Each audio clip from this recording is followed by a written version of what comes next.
Moscow, Lubyanka. August 1937. In a basement room, beneath office number 47, muffled screams are heard. Then silence. After a few minutes, a 26-year-old woman of medium height, in a stark black suit, emerges from the heavy steel door. Her blonde hair is pulled into a tight bun. Barely visible red stains are on her shirt cuffs, which she methodically wipes with a handkerchief. The guard at the door snaps to attention, but the woman doesn't even glance his way, climbing the concrete stairs. Her heels click rhythmically, like a metronome. In her briefcase are 3 signed confessions. 3 men just broke in 20 minutes each. This is her personal record. This woman's name is Anna Rogova, Junior Lieutenant of State Security, the most effective investigator of the 4th Department of the GULAG NKVD. Her male colleagues hate and fear her at the same time. The leadership values her above all others, and the enemies of the people, upon hearing her name, would prefer a bullet to the back of the head than to end up alone with her in interrogation room number 17.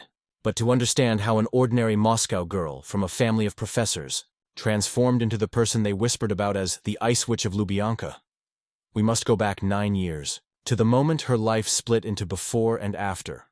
Moscow.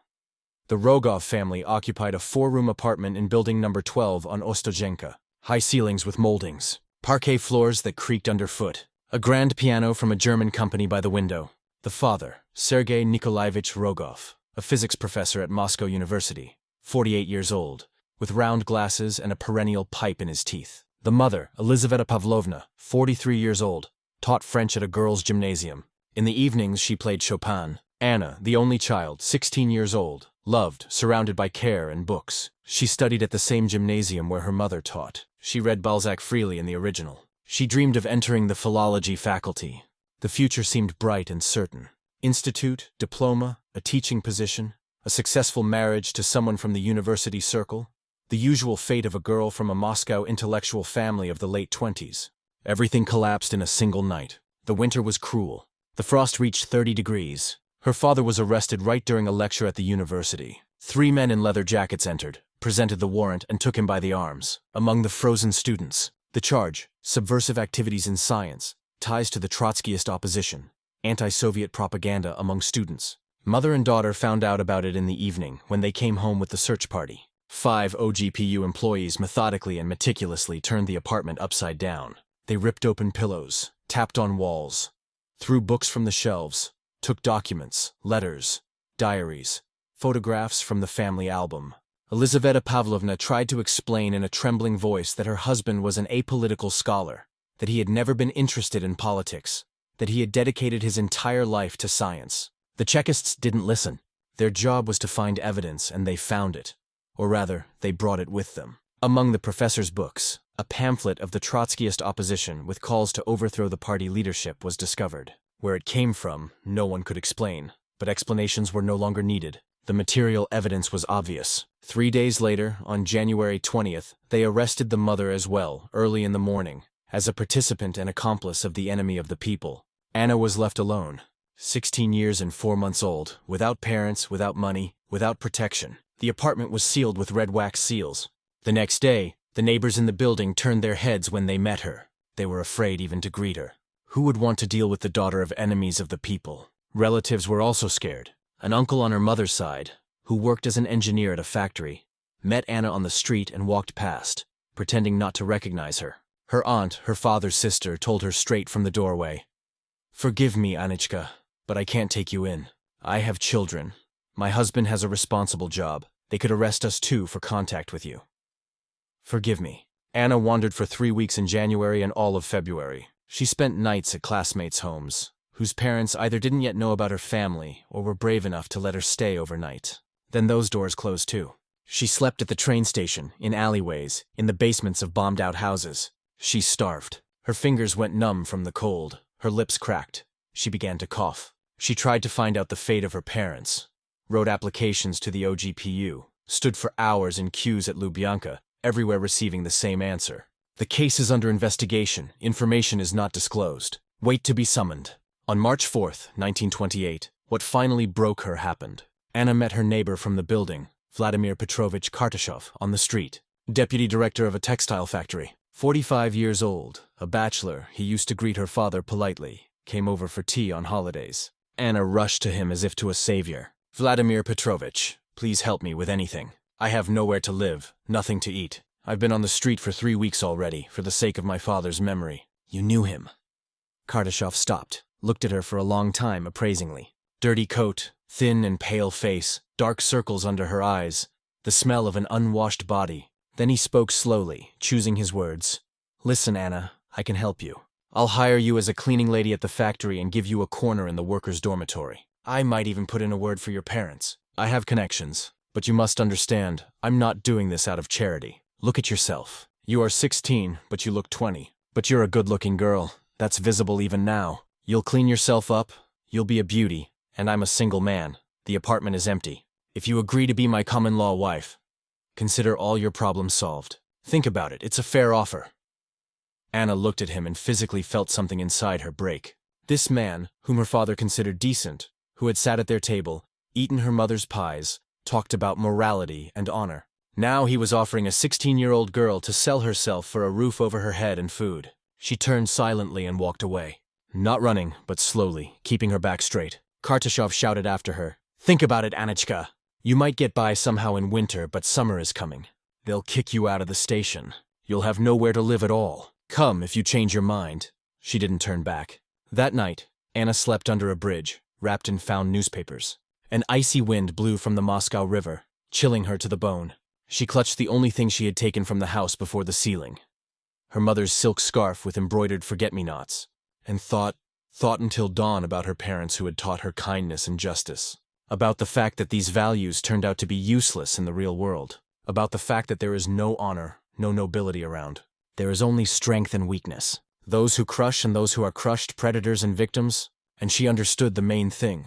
Never, under any circumstances, would she be among the victims again, even if it meant becoming a predator. At dawn on March 5th, Anna Rogova came to Lubyanka, not to the queue of relatives of the arrested, but to the duty officer at the main entrance.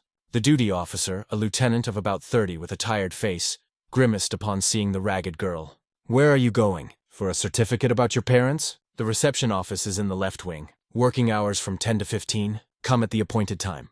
No, Anna answered firmly. I've come on another matter. I want to work for you, to serve in the state security organs. The lieutenant was perplexed for a moment, then burst out laughing. You? The daughter of enemies of the people? Why, you yourself are under suspicion. You could be arrested at any moment, as a family member. And you want to serve in the GPU? Do you even understand what you're saying? Get out of here before you get into trouble. But Anna didn't leave. She pulled a sheet of paper folded in 4 from her pocket, dirty, crumpled, and covered in small handwriting. This is a list. 11 names, 11 people, who were close friends of my father. They gathered regularly at our home, discussed politics, science, the situation in the country. I heard everything, sat behind the door when they thought I was asleep, memorized every word.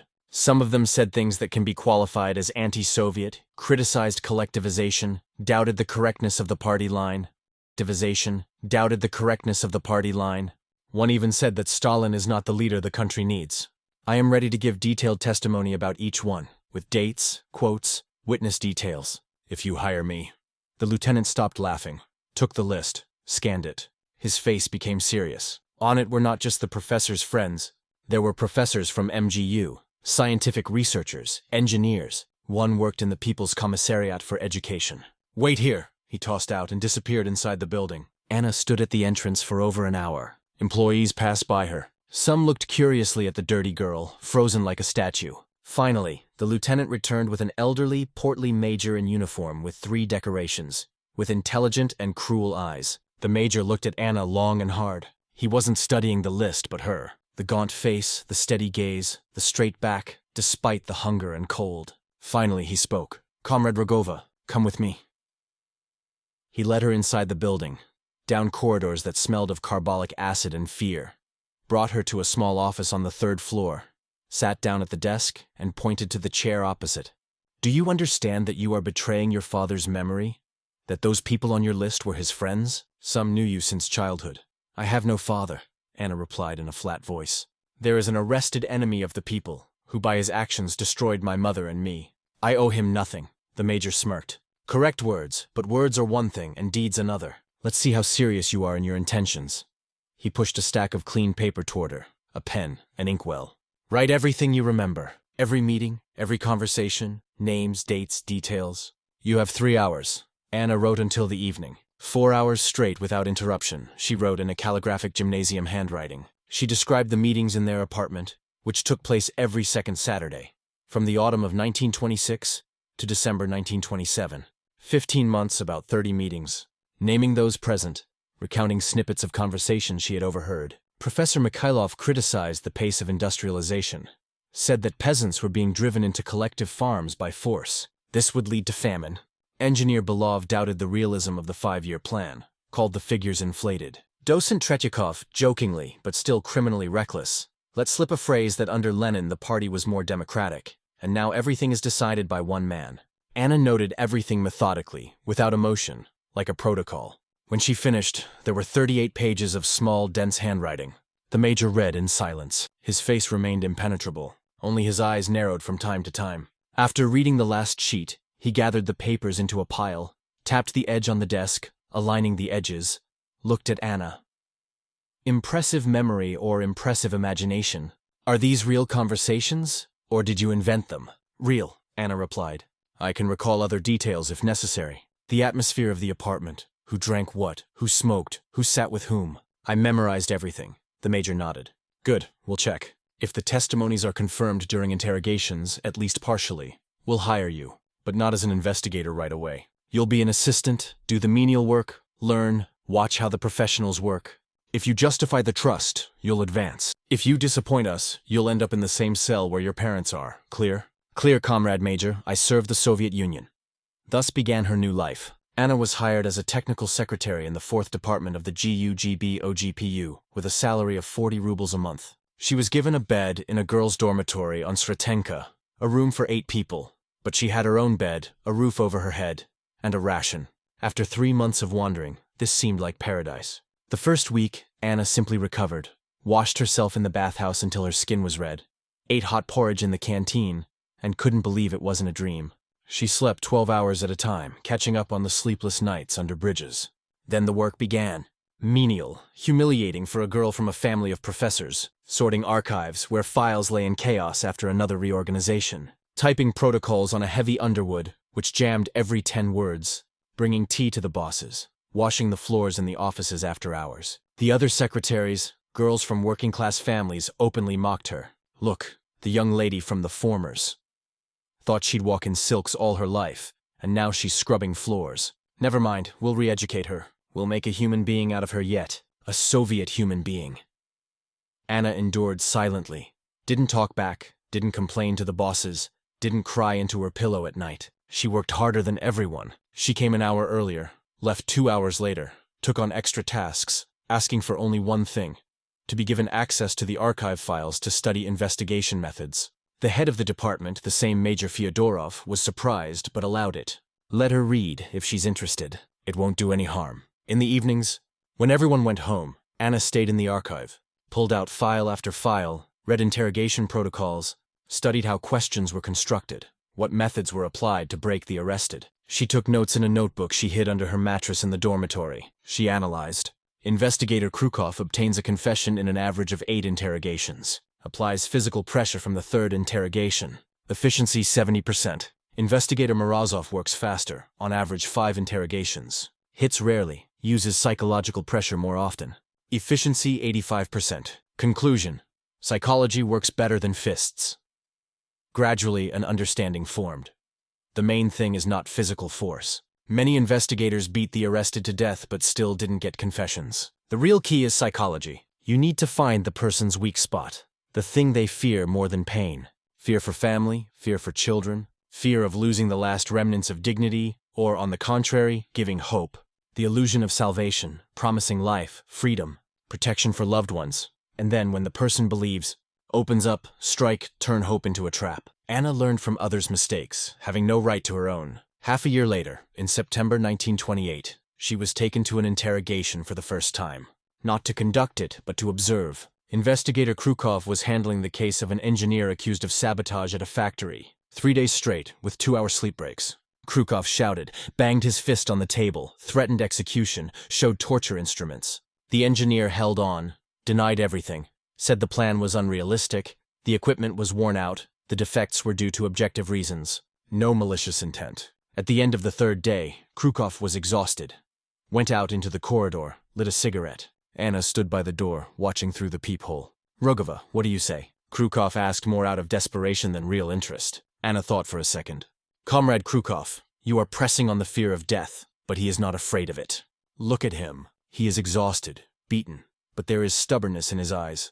Such people are ready to die, but not betray their convictions. This is their strength. Krukov smirked maliciously. Found the smart one. And what do you propose? He has a wife and 2 children, aged 4 and 6. Don't press on him, press on them. Threaten him with his wife's arrest. The children will be orphaned, they'll end up in an orphanage. He will break not for his own sake, but for theirs. Krukov looked at her with new interest, then returned to the interrogation room. An hour later, he came out with a signed confession. The engineer had broken, just as Anna had predicted. He took all the blame, named 3 more colleagues as accomplices. Krukov praised her. Smart girl has a head on her shoulders. I'll report to Major Fyodorov. Maybe they'll transfer you as an assistant investigator. And so it happened. A week later, Anna was officially appointed assistant investigator. Her salary was increased to 70 rubles. She was moved to a room for 4 people. Her career had begun. The following year, 1929, Anna worked in a team with different investigators, assisted in interrogations, prepared case materials, studied the psychology of the arrested. She was especially good with women. She knew how to gain their trust, to speak gently, compassionately, almost maternally, although she herself was younger than many of the arrested, to create the illusion of an ally. You see, I'm not shouting, not hitting, I want to help you. Just tell me the truth, and it will all be over. The women believed, opened up, talked about husbands, children, acquaintances, and Anna noted every word. Then these words turned into accusations, arrests, executions. But by then it was already too late. By the end of 1929, Anna Rogova had become an indispensable assistant. They began to invite her to the most complicated cases, when the lead investigator hit a dead end, when the arrested resisted too long, when a subtle psychological approach was needed. She would come, conduct a conversation, in a day or 2 she would get the result. Her efficiency was 92%. Would get the result. Her efficiency was 92%. It was phenomenal even for experienced investigators. On May 1st, 1930, after the holiday demonstration, Anna was summoned to the People's Commissar of the OGPU, Menjinsky. A personal meeting with the People's Commissar was an extraordinary event for a technical secretary. Menjinsky, sick, exhausted, with the glittering eyes of a tuberculosis patient, received her in a huge office with a portrait of Dzerzhinsky on the wall. Comrade Rogova, I have studied the reports on your work. Impressive results for a person without investigative experience and special education. You have an innate talent. You understand people. You see their weaknesses. You know how to use this knowledge. It is a rare gift. From today, you are a junior lieutenant of state security. You are awarded the rank and the right to conduct interrogations independently. Justify the trust of the party and the government. Anna snapped to attention. I serve the Soviet Union, Comrade People's Commissar. I will try to justify. She left the office with new insignia and a pass that gave her access to all the investigative rooms of Lubyanka. At 20 years old, 2 years after coming here as a ragged and hungry girl, the system was rewarding her for her efficiency, for the ability to do what others did worse, for the willingness to break people methodically, without unnecessary emotions, as a job. But independent interrogations did not begin immediately. At first, they gave her small verification cases, home conversations with the wives of the arrested, formally to clarify their legal situation, in reality to obtain compromising testimony. Anna handled it brilliantly. She would come to the woman's home, sit in the kitchen, drink tea, speak compassionately. I understand your grief. Your husband is arrested, you are alone with the children. You don't know how to live on. But perhaps I can help you. If you tell me about his connections, acquaintances, home conversations, we will take your cooperation with the investigation into account. Maybe we'll even get a lighter sentence.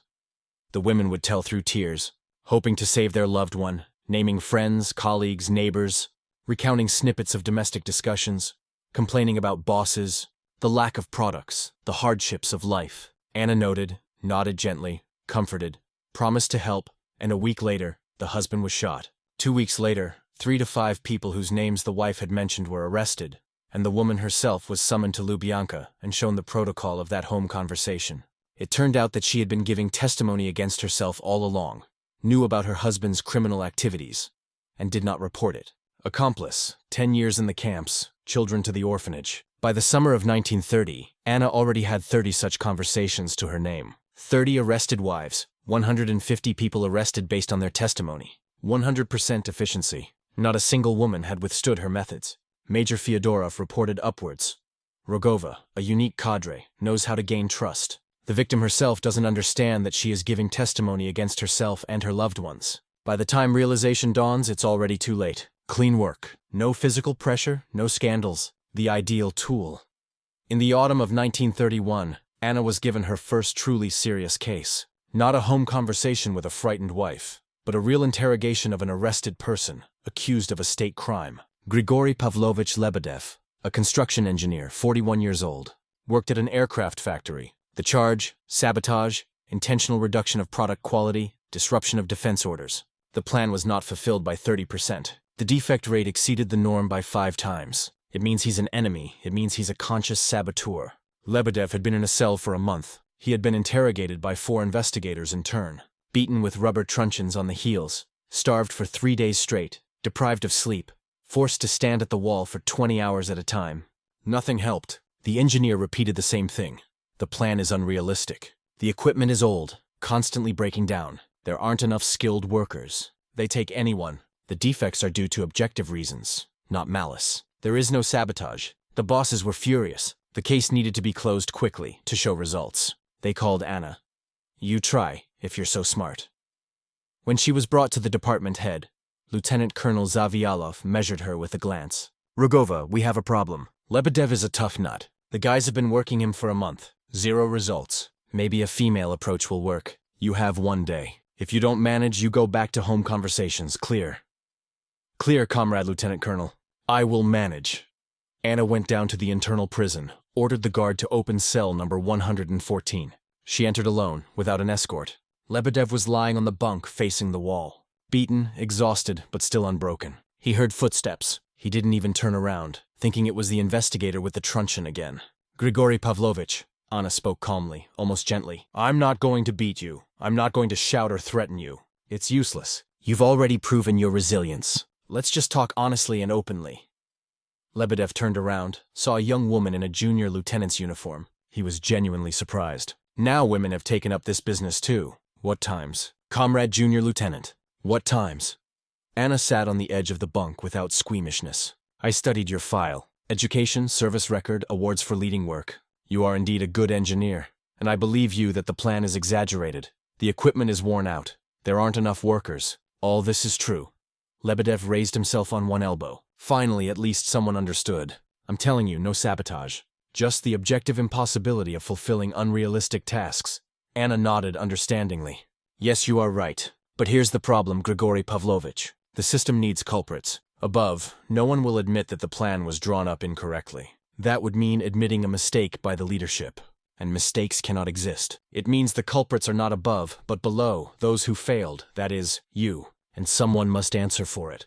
The only question is, who exactly and to what extent? Lebedev frowned. I don't understand where you're going with this. Anna took a folder from her briefcase, opened it. There were photographs inside. Here is your wife, Sofia Ivanovna, 38 years old, a math teacher. Here are the children. Son Mikhail, 14 years old, daughter Vera, 11 years old. A good family, the wife a respected pedagogue.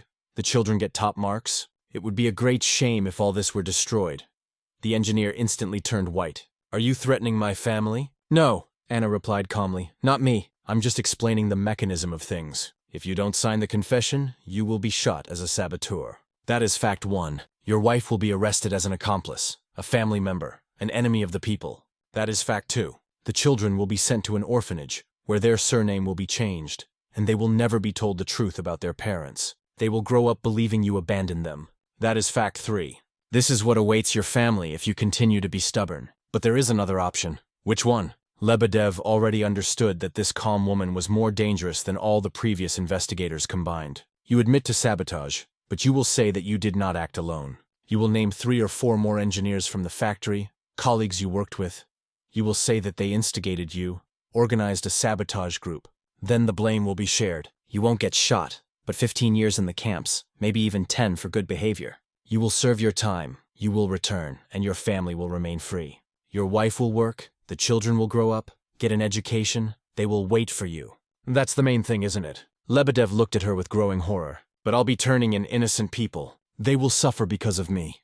Anna shrugged. Someone has to suffer anyway. The plan failed. Culprits are needed. The system demands it. The only question is whether you are ready to save your family at the cost of others' fates, or if you will choose abstract nobility and condemn your wife and children to ruin.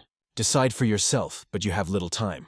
I expect your answer by morning. If you refuse, other investigators with truncheons will come tomorrow, and the result will be the same, only the family can no longer be saved. She stood up, walked to the door. In the doorway she stopped, turned around. And one more thing, Grigory Pavlovich. If you think silence will save your colleagues, you are mistaken. They will be arrested anyway, with or without your testimony. It will just take more time, and your family will definitely suffer. So maybe at least save them. The door closed. Lebedev was left alone. He didn't sleep all night, sat on the bunk, clutching his head in his hands. Sleep all night, sat on the bunk, clutching his head in his hands. The internal struggle was agonizing. An engineer's honor, human decency, the refusal to destroy innocent colleagues. All this on one side. On the other side, the faces of his wife and children. The only dear thing left to him in this collapsed world. In the morning, he made his decision. When Anna returned at 8 in the morning, Lebedev was sitting at the table with a prepared list. 4 names of fellow engineers from the factory. I will sign whatever is necessary, he said quietly, without looking her in the eyes. Just give me your word that my family will not be touched. I give you my word, Anna replied, and partially kept it. The family indeed was not arrested immediately.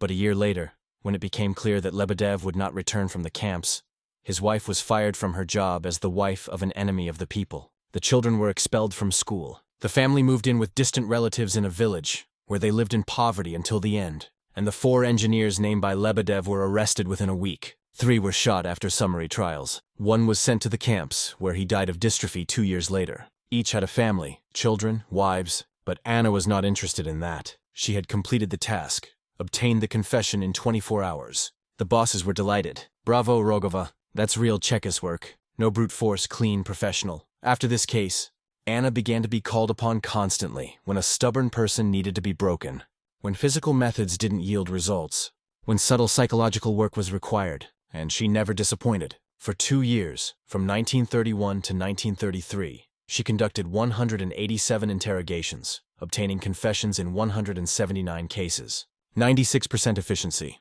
This was a phenomenal indicator, the best in the Moscow OGPU administration. By the autumn of 1933, Anna Rogova already had a reputation. They whispered about her in the corridors of Lubyanka, the ice one.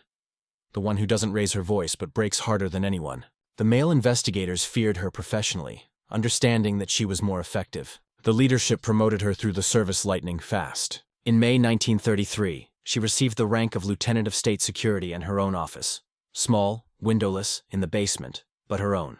There was only a desk, 2 chairs, and a desk lamp with a green shade. No portraits of leaders, no slogans, just bare brick walls. Anna believed that nothing should distract during an interrogation. Just 2 people, a table between them, and a duel. The most terrifying thing was something else. Anna did not get pleasure from her work. She was not a sadist. She did not enjoy others' suffering. For her, it was just work. A profession, like that of a lathe operator, doctor, or teacher. You come in the morning, do what's necessary, leave in the evening. You have to break a person, get a confession, get new names for arrests. The rest, emotions, doubts, pity, was superfluous. A hindrance. She had gotten rid of them in the first months. Only cold efficiency remained. Sometimes at night, lying in her room in the NKVD employees' dormitory on Sratinka, Anna allowed herself to remember her parents, her mother playing Chopin, her father with his pipe and books, their apartment that smelled of coffee and tobacco, that life before, which now seemed alien, as if it hadn't happened to her. And then she would think about where they were now, if they were alive, in which camps, or already shot, and every time she reached the same conclusion. It doesn't matter that Anna Rogova died in February 1928 under the bridge. Only this remained. Junior Lieutenant of State Security, a cog in the machine, an efficient tool, and that is enough for survival. By the mid-30s, the repressions were gaining momentum, not yet on the scale that would be in 1937, but the air was already thickening. They arrested more often, the cases became larger. Trotskyites, Zinovievites, right-wing deviationists. The enemies multiplied with each month, and Anna was in demand as never before. Her office worked 12 hours a day. The arrested followed one after another. She broke them one by one, methodically, without emotion, as if on an assembly line. She was particularly good with the intelligentsia, with those who came from her former environment. Professors, teachers, engineers. Anna understood their language, their values, their fears. She knew what to press on. Children, whom they needed to educate. The scientific legacy, which they wanted to preserve. The reputation, which they were afraid to lose. She used this knowledge without mercy. Professor, you understand that a name in science means more than life. Sign the confession. We will formulate it so that it appears you only erred in theory, not that you betrayed the homeland. Your works will remain in libraries, students will learn from them. And if you refuse, we will declare you an enemy. All books will be burned, your name erased from history. And the professors would give in, sign, betray their convictions for the sake of the illusion of posthumous fame. In the autumn of 1937, the most terrible wave began. The Great Terror, the Yezhovshchina. Arrests took place by the hundreds per day. The plan from Moscow came down strictly. A set number of enemies of the people for each region. First category, execution. Second category, camps. It had to be fulfilled at any cost. And Anna fulfilled it. Her group, which by then already numbered 5 investigators under her command, processed 20 people a day. Confessions were stamped out as if in a factory. Quickly, efficiently, without questions about guilt. September 1937. Anna was summoned to the Deputy People's Commissar for Internal Affairs, Frenovsky. A tall office on the 5th floor, oak furniture, carpets on the floor. A life-size portrait of Stalin.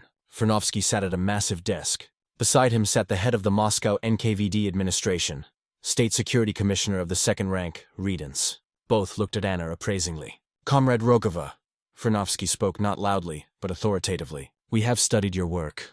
96% efficiency, the best indicator in Moscow. You know how to work with people, to break them psychologically, to obtain the necessary testimonies. This is a valuable talent. We have a special, delicate task. The wife of a high-ranking official needs to be interrogated. We have already arrested him. He has confessed a lot, but we need additional facts from the wife. She is educated, strong-willed, holding up well. The men haven't managed her. A special approach is needed. Anna listened. I am ready, Comrade Commissar. Who is she? Frenovsky and Redens exchanged glances. The wife of a Politburo member, recently removed from his post and arrested. The case is high profile. Participation in a conspiracy against the party leadership, ties with Trotskyites, espionage for foreign intelligence services. The standard set of accusations for such a level. It is necessary for the wife to confirm the facts, to testify about her husband's meetings with foreigners, about discussions at home, about his moods. Do you understand how important this is? Anna understood perfectly. This was an exam. If she succeeded, she would get a promotion, a career boost, access to the highest level cases. If she failed, she herself could end up in the dock. In the NKVD of 1937, there was no middle ground. I have 2 days, Comrade Commissar. Don't rush, Frenovsky replied unexpectedly. You have 3 days. The case is too important to rush, but the result must be guaranteed. Anna nodded, took the file with materials, and left. In the corridor, she allowed herself a deep breath. Then she went to her office to prepare. All night, she studied the biography of the arrested woman. Elizaveta Mikhailovna Danilova, 53 years old, professor of history at Moscow University, wife of Politburo member Danilov Sergei Petrovich. 3 adult children, the son, a colonel in the Red Army, the eldest daughter, a doctor in a Moscow hospital, the youngest, a teacher at an institute. Elizaveta Mikhailovna herself came from a noble family, but during the revolution, she joined the Bolsheviks. She worked underground, risked her life. She met her future husband at a conspiratorial meeting in Petrograd in 1919. They lived in perfect harmony for 30 years. An ideal Soviet family, an exemplary revolutionary biography. By yesterday, Elizaveta Mikhailovna had already been in her cell for 10 days. She had been interrogated 4 times. They hadn't touched her physically. She was, after all, the wife of a high-ranking person, still alive for now. But they pressed her morally without mercy. They shouted, threatened her with the execution of her husband and children, promised her camps. She held on like iron, had not signed any protocol, repeating only one thing. My husband has served the party all his life. This is a monstrous mistake, a slander by enemies. He is innocent, and I know nothing about any plots. By enemies. He is innocent, and I know nothing about any plots. When Anna entered cell number 238, Elizaveta Mikhailovna didn't even raise her head. She sat on the cot, looking at the wall, thinking another investigator had come with threats. But then she heard a female voice, soft, almost compassionate. "Good day, Elizaveta Mikhailovna. My name is Anna Rogova, Lieutenant of State Security. I want to talk with you. Not an interrogation, just a sincere conversation." The arrested woman slowly turned her head. She saw a young woman of 26 in a neat uniform, with tidy hair, with attentive gray eyes. Not evil, not cruel, just attentive. "Who are you? Another executioner in a skirt? They sent a woman, thinking I'll melt, cry, tell you everything? It won't happen." Anna sat on the edge of the cot without invitation. "I am not an executioner. I am just a person who wants to help you understand the situation you are in, what awaits you, and how you can try to save at least something." Elizaveta Mikhailovna sneered bitterly. "Help me? No one helps anyone here? Here they only break people, extract false confessions, destroy the innocent. 30 years I gave to the party, to the revolution, to building a new world, and here's the result. My husband is arrested as an enemy. They keep me in a cell, threaten my children. For what? For loyalty to ideas." Anna listened patiently, then took some papers from the file. "The interrogation protocol of your husband. Do you recognize the signature? The handwriting?" Elizaveta Mikhailovna took them with trembling hands, read. Her face hardened with every line. Indeed, it was Sergei Petrovitch's handwriting. His signature. Testimonies against himself and mentioning his wife. "My wife, Elizaveta Mikhailovna, knew about my connections with the Trotskyite conspiratorial group. She was present at several meetings with oppositionists, helped transmit information. She shared my views." The woman lowered the papers. There were tears in her eyes. "It's a lie. He couldn't have said that. He was forced, beaten, broken." Anna shook her head. "No one beat him. Different methods are used on people of his rank, psychological ones. And he broke. He signed everything he was asked to first and mentioned you to lighten his own fate. Do you understand? He betrayed you, saving himself, and now you are sitting here and answering for his words." Elizaveta Mikhailovna was silent for a long time, then asked hoarsely, "What do you want from me?" Anna spoke calmly, methodically, like a doctor explaining a diagnosis. "You have a choice, Elizaveta Mikhailovna. You can continue to deny everything. Then you will be shot as the wife of a conspirator, as a participant in state crimes. The children will be arrested, the son will be expelled from the army, the daughters will be fired, the grandchildren will be left without parents, they will end up in orphanages, the entire family will be destroyed. Or you can sign the confession, confirm your husband's words, that you knew about his views, that you were present at meetings, but did not understand their criminal nature.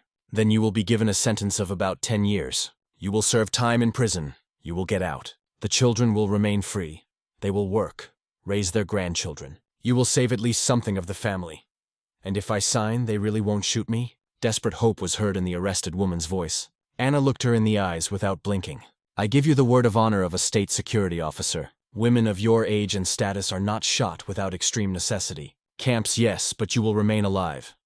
This was a blatant lie. Anna knew from the case materials.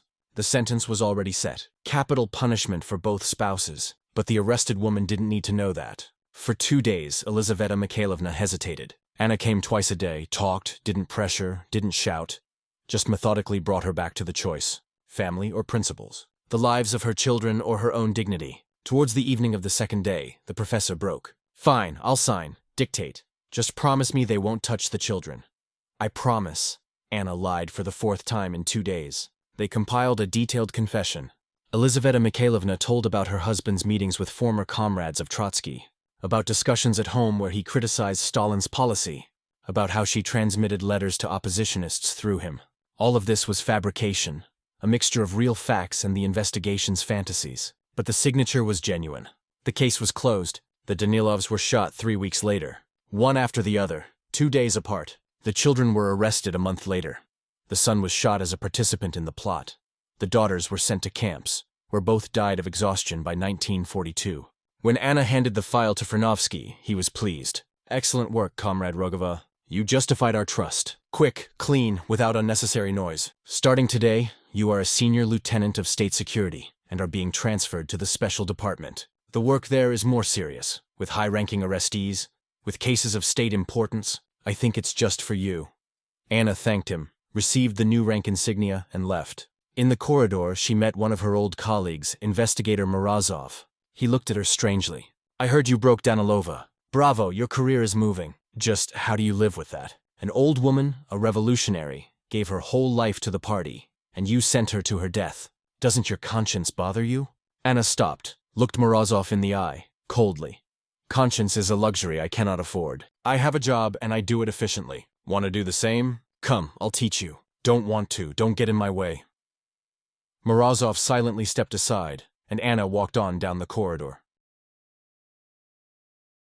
Her heels clicked rhythmically on the marble, like the beats of a metronome. The work in the special department turned out to be exactly as promised. Complicated, dangerous, but professionally interesting. Anna was entrusted with the most difficult cases. High-ranking party officials who held firm. Military men hardened in the Civil War. Scientists with world renown. All those who were too stubborn or too smart for ordinary methods. And she never disappointed. Towards the end of 1938, changes began. In November, Yezhov himself was arrested. The People's Commissar of the NKVD, the Iron Commissar, who had led the Great Terror. He was accused of conspiracy, ties with enemies, abuse of power. In December, Lavrenti Beria was appointed People's Commissar. A purge of Yezhov's cadres began. Investigators, operational officers, department heads were arrested. The very ones who yesterday had fabricated cases against others. Now they themselves were on trial for falsifications, beatings of arrestees, violation of socialist legality. A merciless irony of fate. Anna Rogova survived the purge of Yezhov's cadres without problems, not because she was innocent of falsifications. Her methods were no different from those for which her colleagues were now being shot. But she had a critical advantage. She had never used physical violence. Never. Not once in 10 years of work. Only psychological pressure. And Beria's new leadership emphasized exactly that. To stop illegal beatings. To work with the mind, not with fists. And Anna was a living example of such an approach. Moreover, Beria personally summoned her for a discussion in January 1939. The tall Georgian with the pince-nez studied her file, then looked at her attentively. Comrade Rogova, you represent the new generation of Chekists. Educated, professional, efficient, without excessive cruelty. 96% confessions without a single case of applying physical force. This is a high indicator of investigative work culture. Continue in the same spirit. You are an example for others. Anna thanked him, left. Inwardly, she smiled bitterly. Without excessive cruelty, if only he knew how many people were completely broken after her interrogations. Psychologically crippled forever, who lost their minds, who betrayed themselves and their loved ones. That was scarier than any beating. By the spring of 1939, Anna received the rank of Captain of State Security and the position of head of the investigative group of the Special Department of the NKVD for the Moscow region. 6 investigators worked under her, all men, all older than her. All obeyed her unconditionally, because they saw the results, because they understood that she was more effective than each of them individually and all of them together. The work continued. Now the enemies were no longer Trotskyites. The enemies had become Yezhov's own people, wreckers in the NKVD, falsifiers of cases. The system was devouring its own creators, but the essence remained the same. Confessions were needed, testimonies, new names for arrests, and Anna obtained all this with the same meticulousness. During 1939, her group processed 370 cases, mainly former NKVD employees accused of abuse of power and ties with enemies. The irony was cruel. Yesterday's executioners became victims and broke just like those they themselves had broken. There was a case with a former colleague, investigator Kryukov, the same one who once, in 1928, had taken Anna to her first interrogation and given her a chance to prove herself. He was arrested on charges of falsifying cases, beating arrestees, participating in the Yezhovite conspiracy. Anna was assigned to interrogate him as the most effective and loyal to the new leadership. When Kryukov was brought into her office, he looked at her with a bitter smile. Well, Anechka, we've lived to see it. Now it's my turn to go through your methods. Remember how I taught you? I gave you your first chance, and now you're going to break me. It's fair, probably? Anna looked at him without emotion. Nikolai Stepanovich, it's just work. Yesterday you were a colleague. Today you are an arrestee. Tomorrow someone else may be in your place. The system works that way. We are all just cogs, Kryukov sneered maliciously. Cogs. A good word, convenient, absolves you of responsibility. We were just following orders, weren't we? Except these orders meant the death of thousands of innocents. Do you understand that, Anya, or do you no longer understand anything? The interrogation lasted 3 days. Anna used all her methods. She pressed on his family, on the fear of execution, on the hope of survival. Kryukov held out longer than others. He knew her tricks, had worked alongside her for years, had seen how she breaks people. But in the end, he too broke. He signed the confession regarding the falsification of 72 cases, regarding beatings, regarding participation in a conspiracy against Soviet power. He named 8 NKVD employees as accomplices. All 8 were arrested within a week. 6 were shot. 2 received 25 years in the camps. When Kryukov put down the last signature, he looked at Anna with tired eyes. "Do you know what's the scariest? Not that you broke me. I expected that. But that your face didn't even flinch. In all these 3 days, not a single emotion. You've become a machine, Anya, an ideal machine for destroying people. And the most terrible thing is that you don't notice it. Or maybe you can't notice it anymore." Anna silently gathered the documents. Kryukov was shot 2 weeks later. After this case, Anna allowed herself, for the first time in 11 years, a weakness. In the evening, in her room at the NKVD employee's house on Sretinka, she took out an old photo album. The same one, hidden since 1928. She looked at the photos of her parents, young, happy, alive. She tried to remember their voices, her father's laugh, her mother's songs, that life before in the apartment on Ostozhenka, which now seemed from another reality. And for the first time in 11 years, she cried. Quietly, without sobs. Tears simply flowed down her face. She wasn't crying for the victims, not for the hundreds of people she had broken, but for herself. For that 16-year-old girl, Anna Rogova, who played the piano and read Balzac, who dreamed of the philology faculty, who believed in good. That girl had died in February 1928, under the bridge. Only this remained. The captain of state security, the confession-getting machine. Unfeeling, efficient, alone. In the morning, Anna got up. She washed with cold water, put on her uniform, went to work. No more tears, no more memories, just work. Because if you stop, if you seriously think about what you become, you can go mad. It's better not to think. Better to just do what is required. Day after day, interrogation after interrogation, confession after confession. In the autumn of 1939, the war with Finland began. The NKVD received new tasks, clearing the border territories of unreliable elements, deporting Finns, Karelians, Estonians, identifying potential saboteurs. Anna was sent on a mission to the Leningrad region to lead the investigative group on cases of Finnish espionage. The workload was colossal. In 3 months of the mission, her group arrested 418 people. Finns, Karelians, all who had connections with Finland or lived in the border zone. The methods remained the same. Anna interrogated, broke, obtained confessions, often completely fabricated. But the system demanded spies, and spies were found. Simple fishermen, who sailed close to the border, became agents of the Finnish intelligence services. Teachers who knew the Finnish language were turned into liaison saboteurs. Housewives who had relatives in Finland were declared accomplices of the enemy. All this was formalized with confessions, protocols, signatures, professionally clean, according to all the rules of investigative work. After the mission, in March 1940, Anna was awarded the Order of the Red Star for the successful fulfillment of a task of special importance in ensuring the security of the state border. The award was presented to her by Beria himself. He congratulated her, praised her. "Comrade Rogova, you have shown that a woman can be a Chekist no less effective than a man. Continue to serve just as devotedly." Anna thanked him, received the order booklet, returned to Moscow to her usual work. At the beginning of 1941, Anna had turned 30. 30 years of life, 13 years of service in the organs. In these years, thousands of cases had passed through her hands. She didn't know the exact number, nor did she want to. How many of them were truly guilty? Maybe 10%, or maybe less. The rest had become victims of the system, which needed enemies at any cost. And Anna procured these enemies methodically, efficiently, year after year. She had no friends, only colleagues who feared or envied her. She had no family. Her parents had disappeared 13 years ago. Their fate was unknown. She had no personal life. What kind of personal life can a person have who sees a potential arrestee in every passerby? Who would trust a female Chekist? Who would risk tying their fate to her, knowing what she does? Anna lived alone in a 2-room apartment, which she had received from the service. She came home from work in the evening, ate dinner alone, read service documents, went to bed. She woke up in the morning, went to work. This is how the days, months, years passed. Empty, cold, meaningless, if you stop to think. Sometimes at night, lying awake, Anna thought about the meaning. Why all this? Why had she destroyed the human in herself? Turned herself into an instrument, for the sake of survival once, in 1928. But now she had survived. Moreover, she had prospered. Rank, position, apartment, awards, everything Soviet people dream of. But there was no happiness, no joy. There was only an inner emptiness and an endless string of foreign faces, of those she had broken, of those who looked at her with a mute reproach even in her dreams. On June 22, 1941, the war began.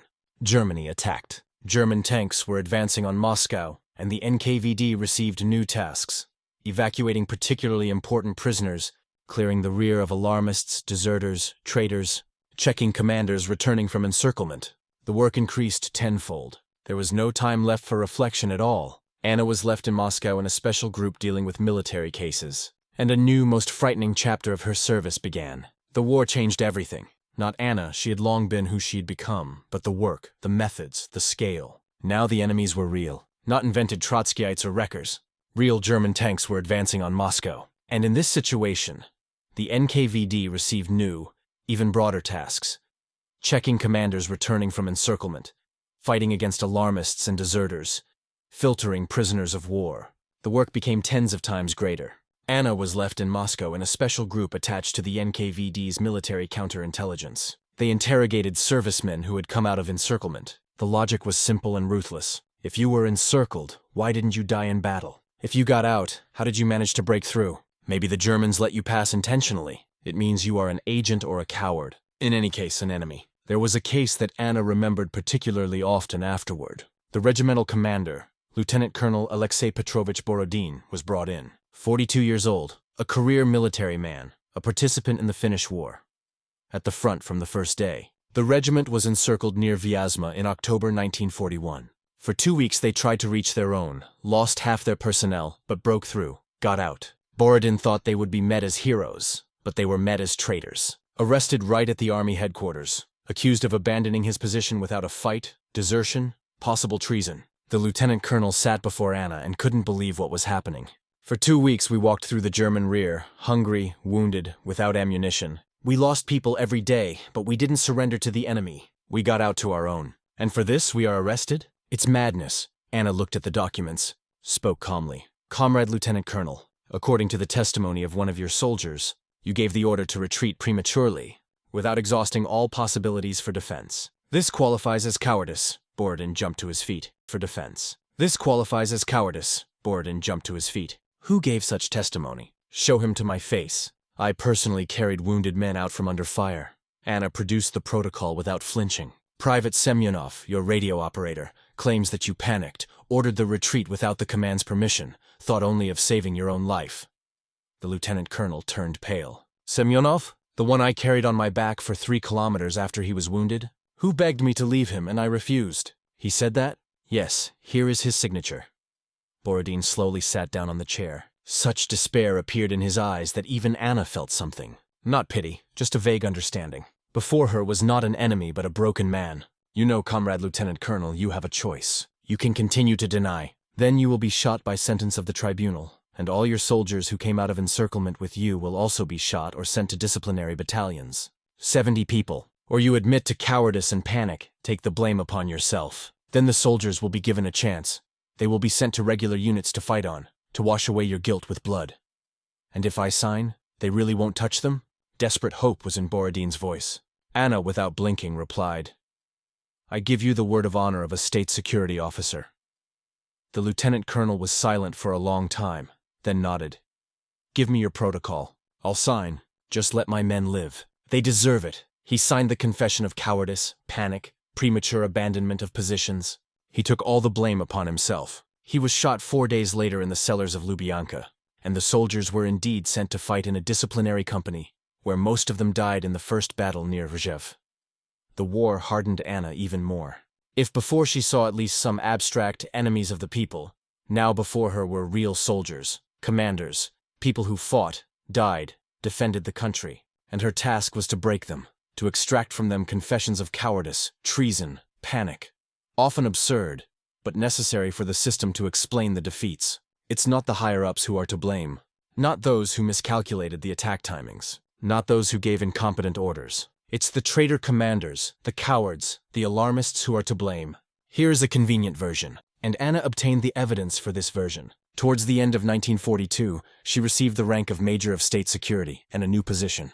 Deputy head of the investigative department of the Special Department of the NKVD of the Moscow Military District. Now she oversaw an entire directorate. Vetting of the command staff, identification of deserters, the fight against alarmists. Under her command worked 23 investigators.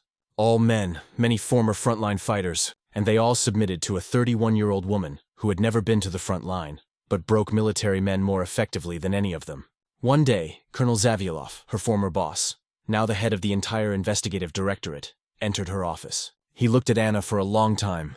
"Comrade Major, I need to speak with you." Frankly, between four eyes, Anna set the documents aside. "I'm listening, Comrade Colonel." Zavialov lit a cigarette. "Do you understand what we are doing? We are breaking our true defenders of the homeland, commanders who fight without sparing their lives, and we arrest them, morally torture them, shoot them, because they ended up encircled, because they failed to carry out an impossible order, because they remained alive. It's madness, Anna Sergeyevna." Anna watched him calmly. "Comrade Colonel, you have expressed subversive thoughts. I could open a file on you, but I won't, because I understand your feelings. Yes, we are breaking our own. Yes, many are innocent. But the system demands explanations for defeats. Someone must be to blame, and it cannot be those at the top. That means those at the bottom are to blame, the traitor commanders. That is the whole logic. Whether we like it or not, our task is to confirm this logic with facts." Zavialov extinguished his cigarette. "But you? Aren't you sick of all this?" Anna smirked without smiling.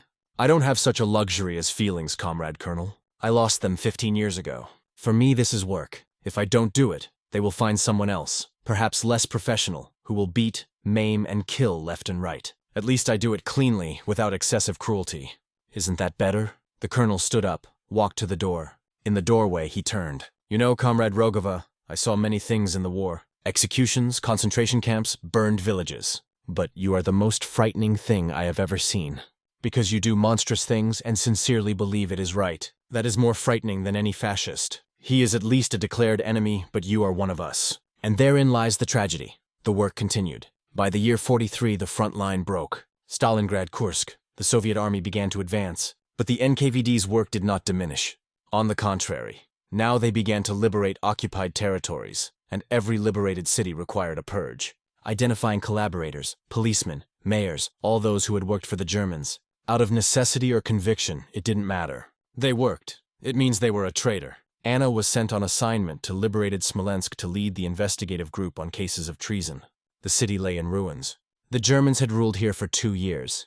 They burned, looted, destroyed. But Anna was not interested in the destruction. She was interested in the people, those who had remained under occupation, those who had survived, because every survivor was a suspect. How did they survive? At whose expense? Had they not collaborated with the occupiers? In 4 months of work, her group arrested 563 people. Former policemen, mayors, translators, simply those who had worked for the Germans so as not to starve. The system's logic was implacable. You worked for the enemy. You are a traitor. Execution or 25 years in the Gulag. Circumstances did not matter. There was a case with a young teacher. 29 years old, she had taught German even before the war. When the occupiers came, they forced her to work as a translator at the commandatura. Under threat of execution, she had a 5-year-old son. She wanted to live for him. She translated, helped the Germans find products, housing for officers. Nothing military, just daily problems. After the liberation, they arrested her and brought her to Anna. The teacher cried, pleaded. "I didn't want to. I was forced. I didn't betray partisans. I did no harm. I just translated conversations about bread and wood. I have a young son. Who will take care of him?" Anna listened patiently. Then she said calmly, "You worked for the occupation administration. You received a ration for it. You lived better than the ordinary residents. That means you are a collaborator, a traitor to the homeland. Your son will go to an orphanage. They will take care of him there, and you will answer for treason. Unless, of course, you help the investigation. You will name other residents of Smolensk who collaborated with the Germans. Then perhaps the sentence will be reduced."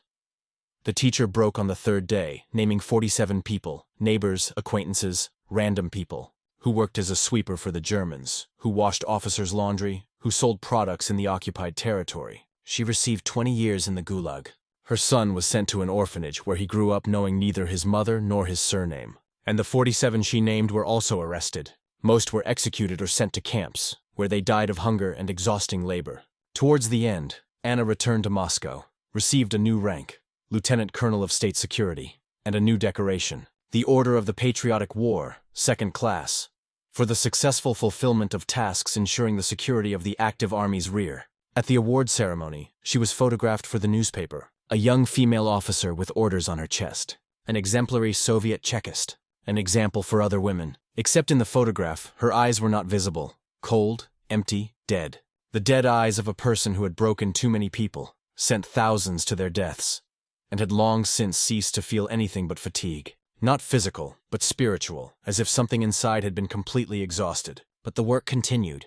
Day after day, month after month, the war was heading towards victory, and the NKVD was preparing for new, large-scale work, filtering prisoners of war, checking those who would return from Germany. Millions of people, and each one had to be checked. May 45. Victory.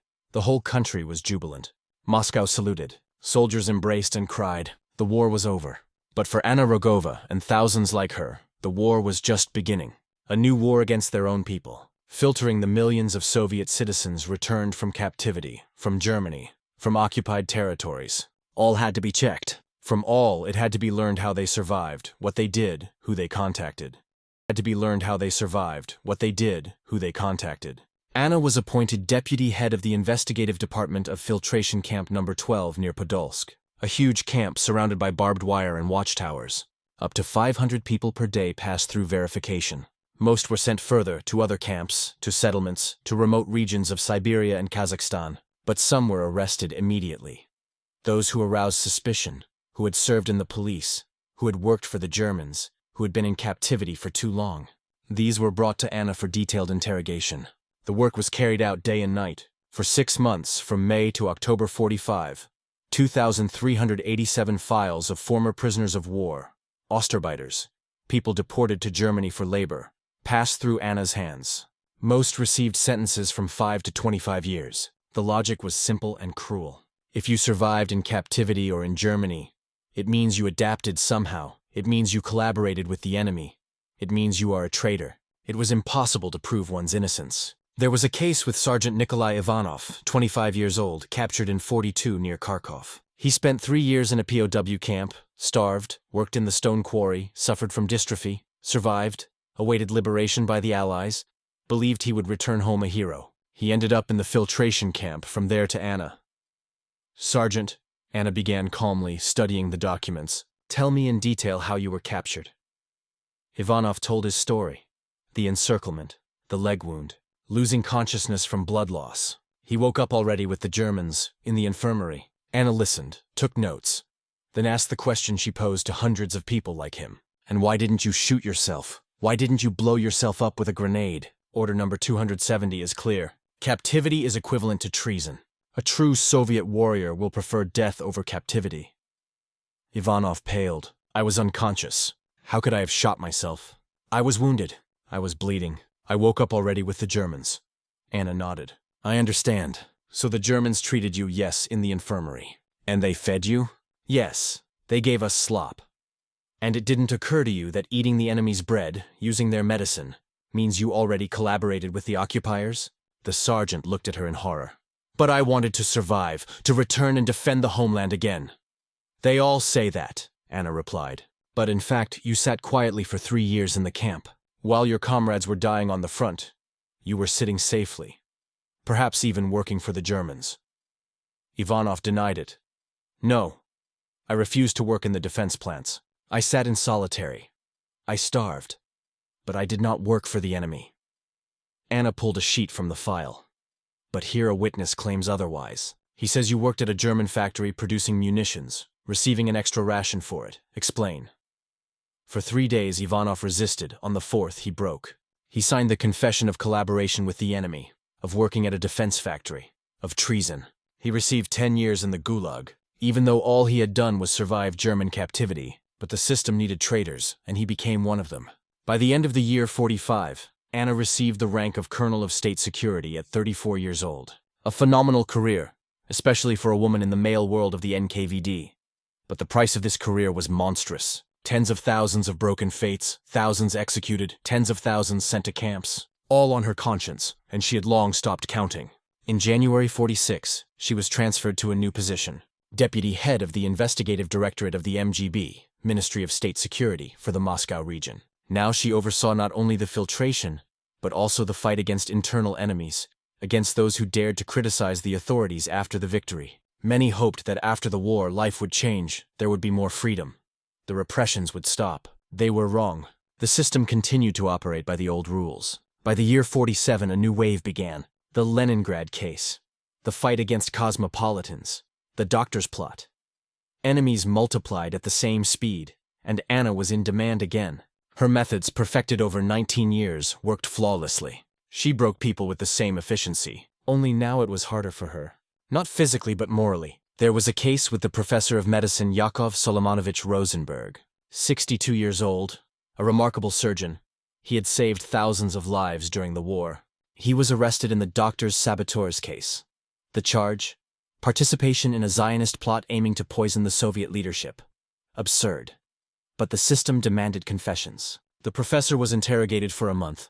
Beaten, humiliated, sleep-deprived. He resisted, denied everything. He said he had dedicated his life to medicine, not plots. They brought him to Anna. She did not scream, did not hit, just calmly pulled out a photograph.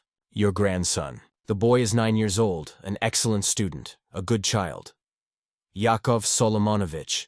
You have a daughter, Sarah, 32 years old, also a doctor, and this boy is your only grandson. It would be a shame if their future were destroyed because of their grandfather's stubbornness, if the daughter is arrested as an accomplice, and the grandson sent to the orphanage for children of enemies of the people. The professor began to tremble. You wouldn't dare. They are guilty of nothing, Anna shrugged. Of course, they are not guilty, but they are family members of an enemy of the people. If you do not admit participation in the plot, but if you confess and name a few more doctors as accomplices, the family will remain free. Here is the list. 10 names of colleagues with whom you worked. Say they also participated, and your family will be safe, the professor cried. An old man who had lived an honest life, saving hundreds of people. Then he took the pen, signed the confession, denounced the 10 colleagues, all for the sake of saving his daughter and grandson. He was executed 2 months later. His daughter was arrested a week after his execution. The grandson was sent to an orphanage, where he died of tuberculosis a year and a half later. Anna had promised to save them and had lied, as she had done hundreds of times before. After this case, something inside Anna broke completely. She returned home, to her empty apartment, sat at the window, looked at Moscow by night, and, for the first time in 20 years, truly thought about who she had become, what she had done, the price of her career. Faces passed before her eyes, all those she had broken. The engineer Lebedev, Elizaveta Mikhailovna Danilova, Lieutenant Colonel Borodin, the teacher from Smolensk, Sergeant Ivanov, Professor Rosenberg, thousands of others. They all looked at her in silence, reproachfully, accusingly. And Anna burst into tears, for the first time in many years, not quietly, like after the Kryukov case, but sobbing uncontrollably, like a child, from the realization that she had turned into a monster, that she had destroyed everything human in herself, that for 20 years she had served a machine for destroying people, efficiently, methodically, mercilessly, and now, when the realization had come, it was already too late. The dead could not be brought back, the destroyed lives could not be remade. All that remained was to live with this burden until the end. By the spring of 50, Anna understood she could no longer go on. Each new interrogation was increasingly difficult. Each face of an arrestee reminded her of past victims. Her conscience, which she had suppressed for 22 years, now screamed so loudly it was impossible not to hear. She began to make mistakes, releasing arrestees without sufficient cause, extending investigation deadlines, writing in protocols, no corpus delicti. The leadership noticed. They called her in for a talk. Comrade Rogova, what is happening with you? You released 3 arrestees without sanction. This is a serious violation. Explain yourself. Anna was silent. What could she explain? That she was tired of breaking people. That her conscience had awakened. That she could no longer send the innocent to their deaths? The boss watched her carefully. Rogova, you are a valuable asset. 22 years of impeccable service. But if you cannot cope, say so honestly. Perhaps you need rest? A vacation? In the summer of 50, Anna wrote a report. I request a transfer to another position for health reasons. Any work not related to investigations. The leadership was surprised. The directorate's best investigator asking for a transfer, but they did not object. They understood the machine had glitched. The efficient tool had broken. It had to be removed from the front line before it started to do harm. She was transferred as deputy head of the MGB archive department for the Moscow region. Formally, it was a promotion. A colonel in such a position was a rarity. But everyone understood this was a soft resignation, without scandal, retaining her rank and salary. But a resignation nonetheless. Retaining her rank and salary. But a resignation nonetheless. Anna was removed from people, from interrogations, from the possibility of breaking fates, because she herself had begun to break. In the archive, she worked with files, exactly the ones she herself had once handled. Thousands of files, tens of thousands of names, photos of arrestees, interrogation protocols, sentences, most execution or 25 years without the right to correspond, which meant the same thing. Anna read these files one after another, recognized her handwriting, her questions, her methods, and, with each day, understood more clearly the scale of what had happened.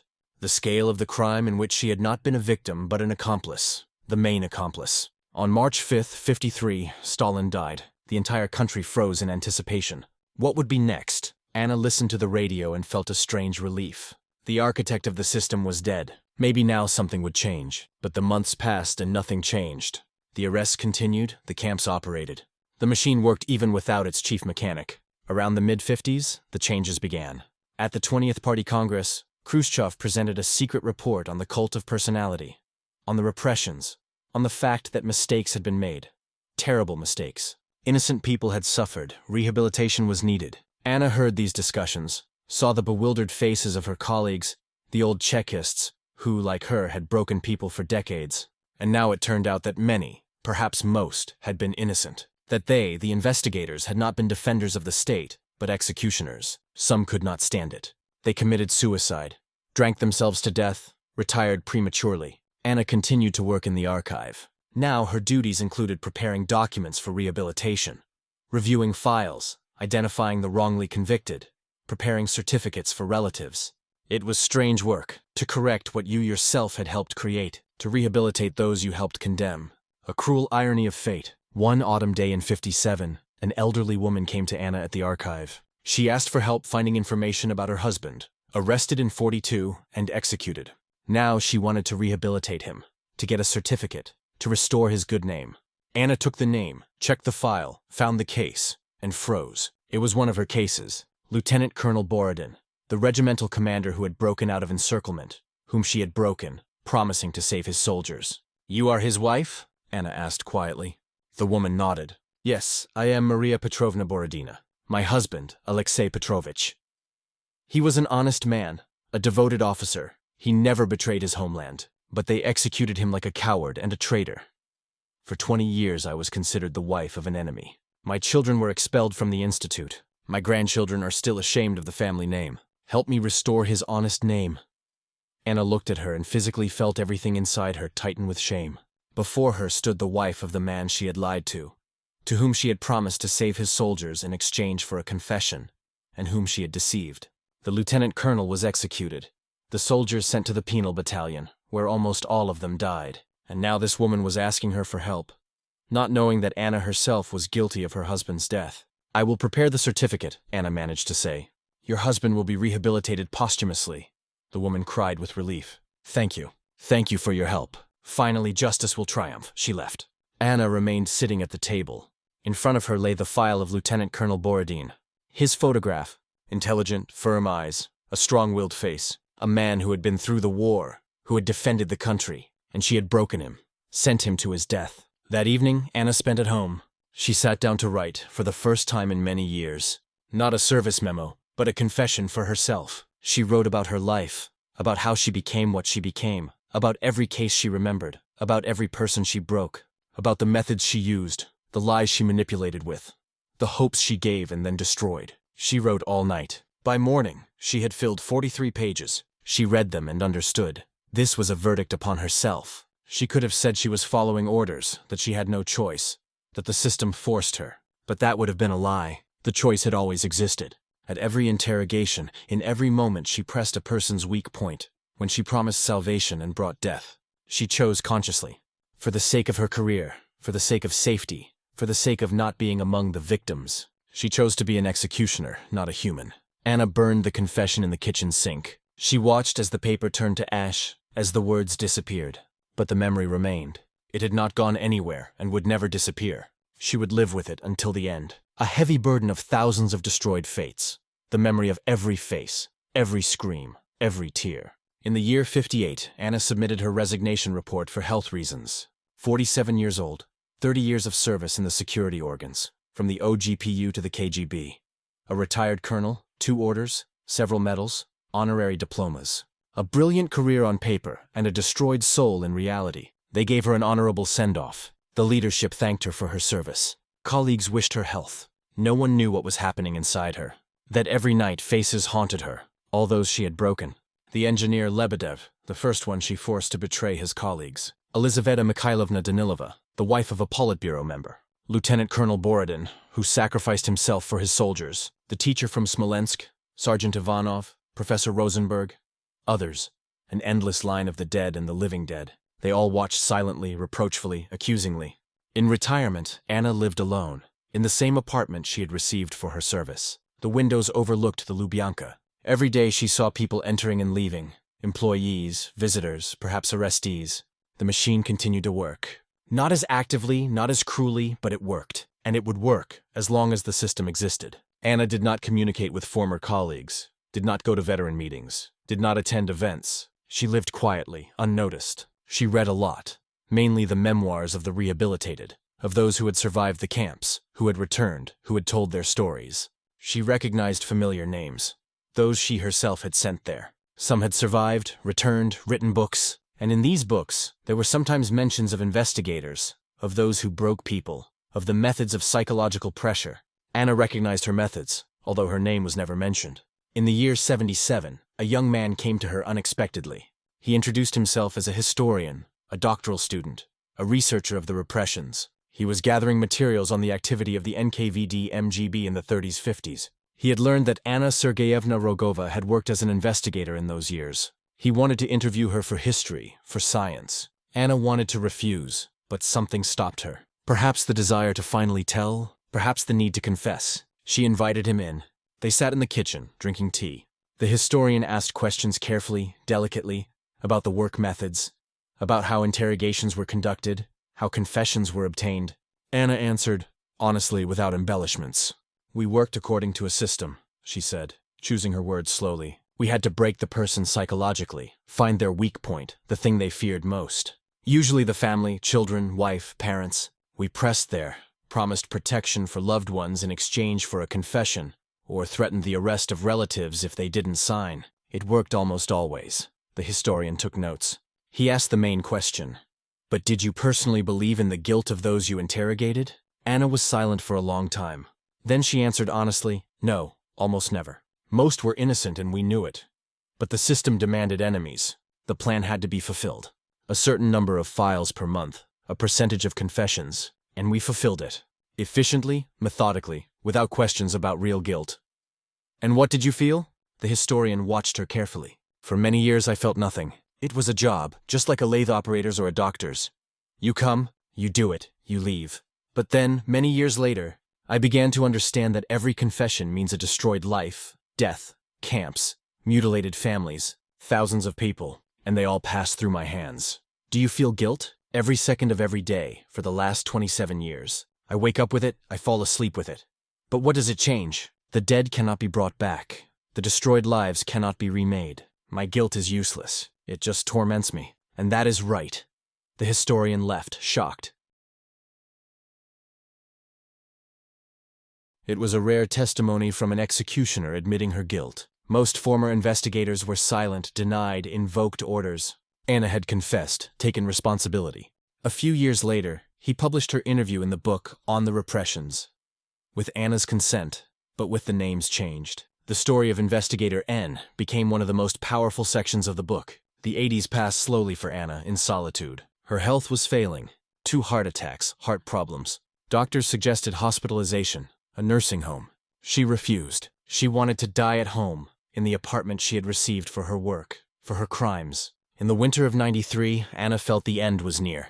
Her strength was leaving her. Breathing became harder each day. One February night, she sat at the window, looking at the Lubyanka, the building where she had spent the best years of her life, where she had made her career, where she had become what she became, a machine for destroying people, efficient, flawless, unfeeling. She thought of her parents, whom she had not seen since the year 28, 65 years ago. She didn't know if they were alive, where they had been sent, how they had died, or if, perhaps, they had survived. No, they were most likely long dead, and perhaps one of her colleagues had interrogated them, broken them, sent them to their deaths. The circle had closed.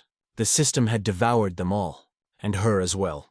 Before dawn, Anna wrote her last letter. Short, a few lines. I, Anna Sergeyevna Rogova, retired Colonel of State Security. I admit my full guilt for the crimes against thousands of innocent people. I broke them psychologically, obtained false confessions, sent them to their deaths. I did this methodically, efficiently, for 30 years straight. I am fully guilty. I do not ask for forgiveness. I do not deserve it.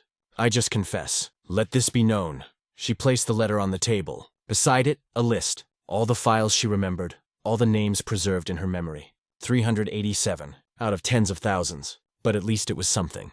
So the historians would know. So that descendants would remember not only the victims, but also those who turned them into victims. About the cogs in the machine, who were not simple mechanisms, but people who had made their own choice. A wrong choice. On the morning of February 17, 93, a neighbor found Anna. She was sitting in her armchair by the window, eyes closed, her face peaceful. For the first time in many decades, truly peaceful. On the table lay the letter and the list. The neighbor handed the documents to the militia. From there, they reached the same historian. He published them a year later in an updated edition of his book. Anna Rogova's testimony became an important historical document, not because it revealed unknown facts, but because it showed the mechanism from within, how the system of repressions worked, how it broke not only the victims, but also the executioners, how it turned ordinary people into instruments of destruction. Thousands of people read the book. With horror, with understanding, with hatred for Anna, with compassion. She evoked contradictory feelings. Today, Anna Rogova's story is studied as an example of how a totalitarian state system turns a person into a mechanism. Psychologists analyze her transformation from victim to executioner. Historians use her testimony to understand the working methods of the NKVD. Sociologists research the phenomenon of choice under the pressure of the system. The main question remains, could something like this be repeated under other conditions, in another country, with other people? The answer is frightening. Yes, it can. Because the mechanism is universal. A system that demands enemies, that rewards efficiency, that protects the executors and destroys those who doubt. In such a system, its own Anna Rogovas will always be found. Intelligent, efficient, ready to break people for the sake of survival and career. And then, if they are lucky enough to live to see realization, to be tormented for the rest of their lives. Anna's story is a warning for all generations. The system can break anyone, can turn a victim into an executioner, can force a person to do monstrous things and call it service. And the only defense is to remember those who walked this path, to remember how it ended, and to never allow it to be repeated.